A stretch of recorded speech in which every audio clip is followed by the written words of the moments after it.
দেখো দেখি কি কাণ্ড। সিভিক ভলেন্টিয়াররা কখনো ভেবেছিল লাঠি হাতে গরুর পিছনে ডিউটি পালন করতে হবে ঠিক এইভাবে?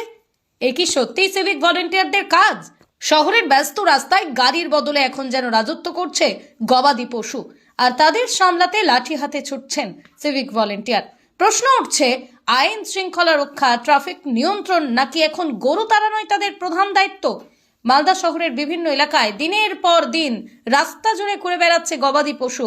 অভিযোগ, কখনো হঠাৎ ছুটে গিয়ে গাড়িতে আঘাত করছে, কখনো তৈরি করছে দুর্ঘটনার আশঙ্কা। আতঙ্কে সাধারণ মানুষ, নাজেহাল প্রশাসন। কিন্তু বড় প্রশ্ন হলো, এই পরিস্থিতির জন্য দায়ী কে? পশু বিক্রি ও জবাই সংক্রান্ত বিভিন্ন নিয়মকানুন কার্যকর হওয়ার পর কি সত্যি রাস্তায় গবাদি পশুর সংখ্যা বেড়েছে? যদি বেড়েই থাকে, তবে তাদের দেখভালের দায়িত্ব কার? জানা গিয়েছে, প্রশাসনের পক্ষ থেকে মাইকিং করে সতর্ক করা হয়েছে, নজরদারিও চালানো হয়েছে।